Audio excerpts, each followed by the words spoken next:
Hi, my name is Phoebe, and today we're going to go through how to make a puffer jacket, but with the new fill tool that was released in 6.2. So let's jump on in and have some fun while we learn. Okay, so here we have our close screen open, ready to go. And here we don't have any internal lines yet, so we're going to add some. If you watch that editing video, then editing Frick 6.2 edition, then you know about this new update with internal lines. But if you haven't, guess what? You're about to learn it right now. So get excited. What we're going to do is go to our editing tool. And I'm going to select both my front and back at the same time because I want this to be done at the same time. We're getting smart, not hard. And all I'm going to do is right click, go to offset internal line. And now with our pop-up box, you're going to see that you can do number of offsets as always. So I'm going to do 12.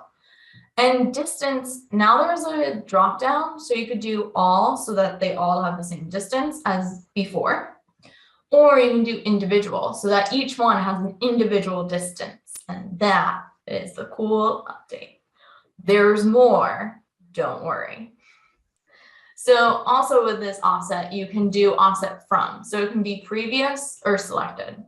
Let's do selected. So with the selected line, it's doing so from this first selected line, and then how much it's offsetting from that line. So for the first one, we're going to say 1 inch from the first line. Then we're going to say 3 inches. Then let's do 4, 6, down. We can do 7 and 9. I'm doing all of this math in my head, and I'm really proud of myself for that. 12.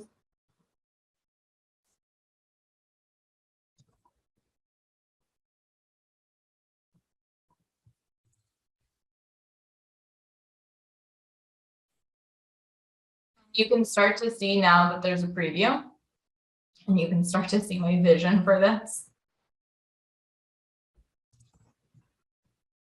There we go. Wow. I did that correctly, and I'm really proud of myself for that. And I'm going to hit OK. And now I have these internal lines added into my garment. So now that I have these internal lines added in, I'm now going to go to our new fill tool. Okay, so with this fill tool, I'm going to select this. And holding down Shift, I'm going to select all of these pattern pieces here that I want to add my fill to. I'm now going to release Shift, and I'll have the outlines of these, and I can just drag this down and click. Right. Now I've added this in. Now, what I forgot to add internal lines to my sleeve. No worries. I can go back to my editing pattern tool and just go to my sleeve here. Right click. I'm going to say offset internal line. Instead of selected, I'm going to do previous. So now what this is reading is it's reading from each previous internal line. So now I'm going to say 2 inches, 3, 2 inches, and then 0.5, and then 2 inches from that, and then 0.5. So you can see like now you can do the measurements a little differently. So it's going to be like 2 inches. I'm going to do 2 inches from that like half-inch line, and then I want half an inch from that 2-inch line. And then 2 inches. Do I already just want half an inch? Yeah, I'm okay with that. And then half an inch, 2 inches, half an inch.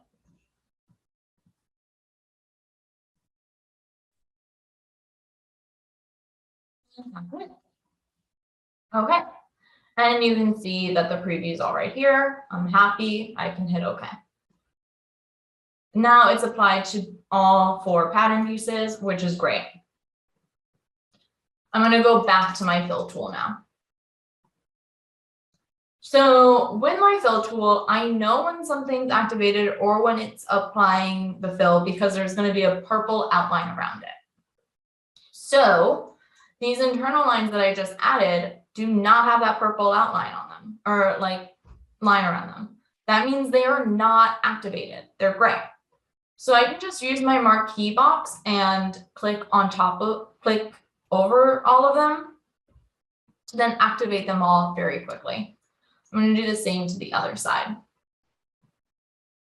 So being able to deactivate and activate is actually really nice, especially if you have certain like patches on top of things, or if you have internal lines for pockets, you can deactivate them or activate them as you see fit.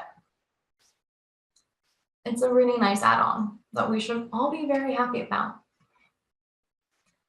All right, so now everything's activated, we're ready to go. Now let's just select all of these pattern pieces. Just so you know, so the ones that you select, these are like this one below this is linked up to this. So you only have to select one set and then you're good to go. So over here in our property editor, we see some new information. In filler, we're going to have some options for different fill types. We've got duck 75-25, duck 90-10. Goose 80-20, and goose 90-10. I'm going to do duck 90-10. Now you can put in your weight. So this is one thing you should know. If you, here I'm going to like select this sleeve and I'm going to put in my weight 75. The sleeve is going to now be 75 grams. Same with this one. Like this, and put in 75. Now, if I select my front and my back, and if I put in 130, that 130 is going to be divided amongst all 3 of these patterns. So now you see it's 31, 31, 67. So this is divided amongst it all. Now, if I wanted 130 for each pattern piece, then I have to select and say 130. Or,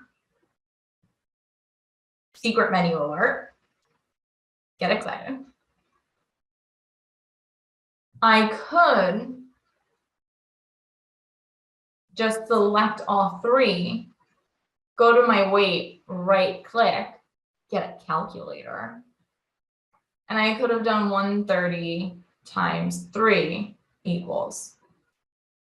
And hit OK. This will update. And then I'll have that. Now it does distribute it based off of like the size of the pattern and everything. So sometimes it won't evenly do it, but it does distribute it. So that's just a good thing to know. I'm going to do 130, but I'm going to keep these what they were. All right, so I'm going to show you all something. I hope so that you can learn it. So here, if I have my weight, I've inputted the fill, and if I hit just simulate, pop-up box is going to come up. This is code telling you you have forgotten a step. It's okay, we all forget. So this is saying we failed to calculate the fill volume. Please ensure that you have entered the accurate value of the weight and quilting distance. So what we haven't done is add in the quilting distance. So it's just telling us that it's still going to simulate. What's going to happen is it's not going to simulate correctly. Like you're not going to see the highs and lows like you'd want to. So I'm going to just turn simulation off. Control Z. And now I'm going to select my body pattern pieces. I'm going to enter this quilting distance. All right. The quilting distance is, if you go to this little eye information, it's going to give you all of the information you need to know about what to input for this quilting distance. Some of you might have these questions. I'm going to answer them right now. What if your quilting lines vary? It's okay. Just put in the largest amount. What if you have horizontal and vertical quilting lines? It's okay. Just put in the largest amount. What if you have diamond-shaped quilting lines? It's okay. Just put in the largest amount. The answer will normally be to your question, it's okay. Just put in the largest amount. So what I mean by that is just put in the largest amount of distance between the two. So for this one, it's 3 inches. So I'm going to put in 3. There's another distance here to here, but that's not what I care about. I want this quilting distance from here to here. However, if you're curious, we can be curious. This is 4 inches. This is 5. So if you really wanted to, we can do that.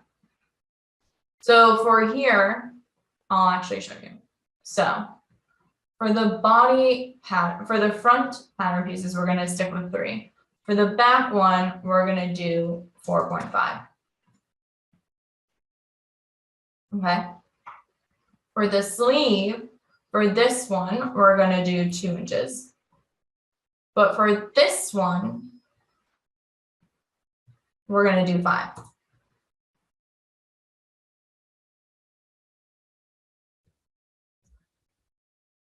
Now, what we're going to do is hit simulate.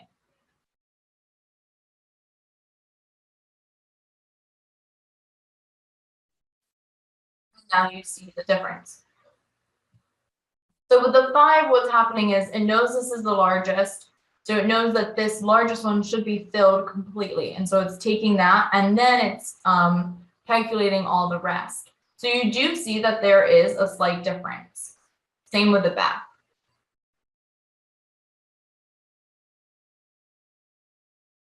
So another thing I want to call out to us all is all of these pattern pieces are at particle distance of 20. This is going to look a lot better when you lower your particle distance. I'm going to lower it down to 10. Another call out I'm going to make though is that is going to slow down your computer a bit. So when I've lowered it down to 10, I'm now going to hit simulate.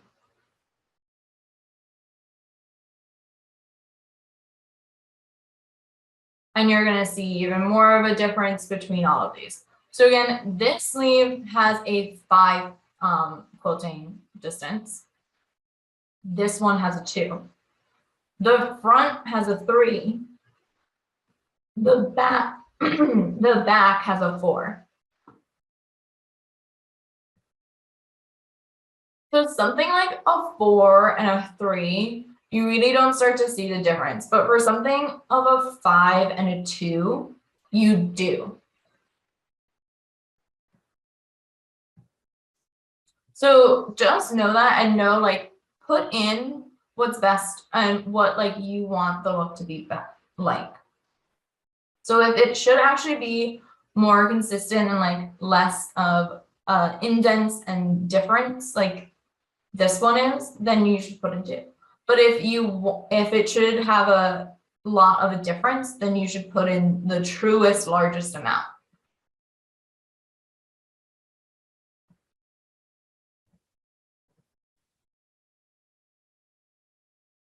Just gonna let this sleep all of it.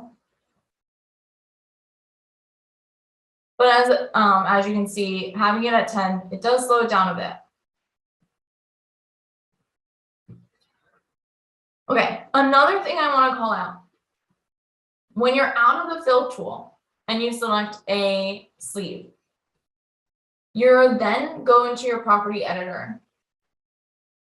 And you see, if you scroll all the way down to simulation properties, and then you're going to see filler. You'll then see exactly what you input here. And you can make changes here in your property editor. One question that might be coming up is, what happened to pressure? Don't you worry, it's still here. But it's just not applied to pattern pieces that have the fill. However, if I select like these waistbands, you see that there is still pressure, the pressure option. So you still have pressure as an option if you'd like it.